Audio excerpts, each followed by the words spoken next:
সদ্য পরিচিত এক তরুণ বন্ধু সেদিন বলছিলেন, in India I see mafia everywhere. কথাটা এখন মনে পড়ল। আমাদের শহর গ্রাম সর্বত্রই সত্যি কথা বলতে কি অপরাধী, মাফিয়া, গুন্ডারাজের রমরমা। এখন আমাদের সমাজটাকে তারাই শাসন করে, আর তথাকথিত ভদ্র শিক্ষিত সম্প্রদায় তাদের অনুগত থেকে তাদের নির্দেশে পরিচালিত হয় মাত্র। সদা সর্বদা সচেষ্ট থাকে কি করে তাকে সন্তুষ্ট করা যায়, কি করে তার মন জুগিয়ে চলা যায়। তার জন্য যা করতে হয় সবকিছু করতে তারা প্রস্তুত। শুধু মুখ থেকে একটু কথা খসাবার অপেক্ষা মাত্র।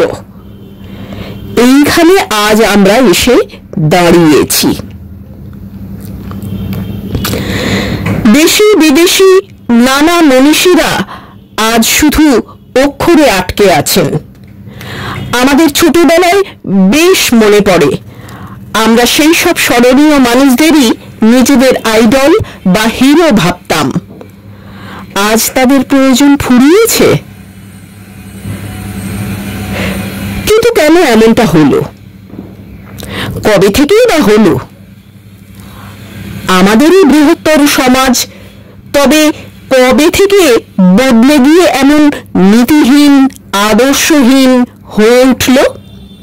কবে থেকে আমাদের শিশুরা এইসব নীতিহীন, আদর্শহীন মানুষের কাছে লালিত পালিত হচ্ছে? কি আছে তবে আমাদের সন্তান সন্ততির ভবিষ্যতে?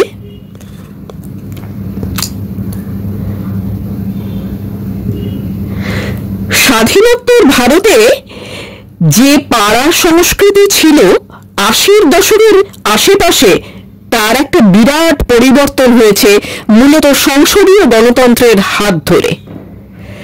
বামফ্রন্ট আসার আগে মূলত জাতীয় কংগ্রেসই আমাদের দেশটাকে শাসন করেছে। নির্বাচনের ব্যয় বহু পরিমাণেই আসত সে সময় বিড়লাদের কাছ থেকে, তাই খুব একটা অসুবিধে হয়নি তখন। আর বামফ্রন্ট তো মূলত একটা ক্যাডার বেসড পার্টি। সদস্যদের থেকে অর্থ সংগ্রহ করে তাদেরও দিব্যি চলে যেত। কিন্তু একটা পর্যায়ে কর্পোরেটদের বদলে ভোটে বিশাল ব্যয় বহন করতে এগিয়ে এলো অপরাধ জগৎ। বিনিময়ে দেওয়া হলো তাদের সুরক্ষা। পুলিশের রাজনীতিকরণ হলো, ঘটে গেল একের পর এক বিশ্বায়ন, লাইসেন্স রাজ। তারপর পেছনে থেকে অর্থ যোগানের বদলে অপরাধীরাই হয়ে উঠল রাজনীতিবিদ, রাজনীতির প্রার্থী। ভারতের জটিল আমলাতন্ত্র, ব্যয়বহুল নির্বাচন ব্যবস্থা কিভাবে যে একটু একটু করে একটা গোটা দেশের সংস্কৃতিকে বদলে দিল, সেটা যারা জানেন জানেন। মানুষের আইডেন্টিটি ক্রাইসিসও ক্রিমিনাল পলিটিশিয়ানাইজেশনের একটা মুখ্য ভূমিকা নিল। আদর্শবান মানুষের চাইতে বেশিরভাগ জনগণ ক্রিমিনালদেরই বেশি পছন্দ করে। আধুনিক রাজনীতিবিদদের মতে ভারতে প্রায় সব রাজনৈতিক দলেই তাদের দ্বার অবারিত হয়ে গেল। কেননা সাধারণ মানুষ মনস্তাত্ত্বিকভাবে তাদের যতটা কাছের ভাবতে পারছে, ততটা অন্যদের ভাবতে পারছে না। এসব আমরা নির্বাচনে দাঁড়াতে গেছে একজন প্রার্থীকে যে তথ্য জমা দিতে হয়, সেসব আন্তর্জালিক তথ্য থেকে যে কেউই অনায়াসে জানতে পারব। এটা গেল এক পিঠের কথা। অন্য পিঠে যা রয়েছে সেটাও আমাদের চমকিত করার জন্য কম যথেষ্ট নয়। এবং সেটা শুধু আমাদের দেশেই নয়, পৃথিবীর প্রায় প্রত্যেকটি দেশেই এবং অনেক কাল ধরে চলে আসছে, এটা একটা গোপন ঐতিহ্যের মতো। নিউ ইয়র্ক ইউনিভার্সিটির রাষ্ট্রবিজ্ঞানের 2 অধ্যাপক তাদের দীর্ঘ গবেষণার পর আমাদের জানিয়েছেন ক্ষমতার রসায়নটা আসলে কিরকম হয়। অ্যালিস্টার স্মিথ ও ব্রুন মাস্কেটিয়ার্স জানাচ্ছেন সেই 1600-1700 শতাব্দী থেকেই লুই ফোর্টিনের সময় থেকে, হয়তোবা আগেও ছিল, রাজনীতি এবং ক্ষমতায় টিকে থাকার জন্য আসলে একজন শাসক ঠিক কি কি করে থাকেন। সেই পাঠ আমাদের আরো জানাচ্ছে একজন শাসকের একটা ইনার সার্কেল বা কোর গ্রুপ থাকে, যাদের লয়ালিটিটা আসলে শাসককে কিনতে হয় নানা কিছুর মাধ্যমে। এদেরকে সবসময় সন্তুষ্ট করে শাসককে চলতে হয়। এদের থেকে যদি একজন বা দুজনে চলে যায় তাহলে সরকার পড়ে যাবে।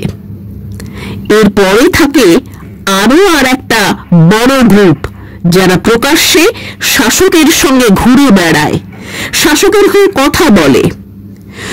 প্রথম গ্রুপ দৃশ্যমান নয়, কিন্তু এরা দৃশ্যমান। এদের একটা নির্বাচনও হয়। কোনো শাসকই চায় না সবাই ভোট দিক। আমেরিকার কোন একজন একবার চেয়েছিলেন সবাই ভোট দিক। ফলাফল হিসেবে তিনি ভোটে হেরে গিয়েছিলেন।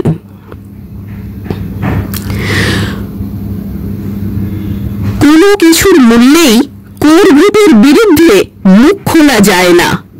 চাইলে অনায়াসেই জনগণের বিরুদ্ধে বিশ্বাসঘাতকতা করা যায়, কিন্তু কোর গ্রুপের সঙ্গে নৈব নৈব চ। শাসক হতে গেলে, ক্ষমতায় টিকে থাকতে গেলে অনেক কিছু করতে হয়। শাসকের প্রাণহানির সংবাদ বা প্রাণহানিকর স্বাস্থ্য সংবাদ কখনো প্রকাশ্যে আসে না। এলেই বিপদ, সবাই তাকে ছেড়ে চলে যাবে। ইরানের রেজা শাহ পাহলভির অসুস্থতা জানা মাত্র তার নিজস্ব লোকজনেরা খোমেনির পাশে গিয়ে দাঁড়িয়েছিল 70-এর দশকে। শাসককে জানতে হয় তার দেশের নতুন নতুন টাকার উৎসের কথা, তৈরি করতে হয় বৈদেশিক প্রভাবশালীর সঙ্গে সম্পর্ক, নিতে হয় আইনি ও বেআইনি রাজস্ব, না হলে তিনি লয়ালটি কিনবেন কে দিয়ে? আবার দেবার সময় একটু ভারসাম্য বজায় রাখতে হয়। অনবরত পরিবর্তন করতে হয় কোর গ্রুপের লোকজনকে, যাতে তারা সবসময় ভয়ে ভয়ে থাকেন। এমনটা অবশ্য মেকিয়াভেলিও বলে গেছেন সেই কতকাল আগে। 2000 সালের পর থেকে যে গোটা পৃথিবী ব্যাপী স্বৈরশাসনের হিড়িক পড়ে গেছে, সেটা এমনি এমনি নয়। যে শাসক যত বেশি জনদরদী, সে তত কম সময় গদিতে থাকে। উল্টোদিকে আমরা আজও বসে বসে ভাবি দুর্নীতি বোধহয় শাসককে ক্ষমতাচ্যুত করবে, কিন্তু আধুনিক রাষ্ট্রবিজ্ঞান ও তার গবেষণা সমীক্ষা বলছে corruption empowers. Absolute corruption empowers absolutely. গদিতে থাকার জন্য যত বেশি মানুষকে দুর্নীতিতে যুক্ত করে নেওয়া যাবে, ক্ষমতা ততই নিশ্চিত হতে পারবে। প্রয়োজনে নতুন নতুন বিল পাসও করা যেতে পারে, তাতে অধীনস্থ সবাইকে আরো ভয়ে রাখা যাবে। এই পথ ধরে ফ্রান্সের চতুর্দশ লুই থেকে বিভিন্ন দেশে ও কালে বিভিন্ন শাসক শাসন করে এসেছে। রাষ্ট্রবিজ্ঞানের বইয়ে যা থাকে বাস্তব তার থেকে যোজন যোজন দূরে। সে কথা আমাদের জানতে হবে, তো জানাতেও হবে, তা নিয়ে চর্চা করতে হবে। শুধু বিচার চাই বিচার চাই বললেই বিচার হাতের মুঠোয় এসে ধরা দেবে না। শুধু আন্দোলন করলেও কিছু পাওয়া যাবে না। আন্দোলনকে আনঅ্যাট্রাকটিভ করার হাজারটা পথ শাসকের জানা আছে। তাছাড়া ইতিহাস জুড়ে যত বিপ্লব হয়েছে, ফরাসি বিপ্লবী হোক বা অন্য যে কোনো বিপ্লবী হোক, সব ক্ষেত্রেই একটা সার্বজনীন লক্ষ্য ছিল, থাকতে হয়।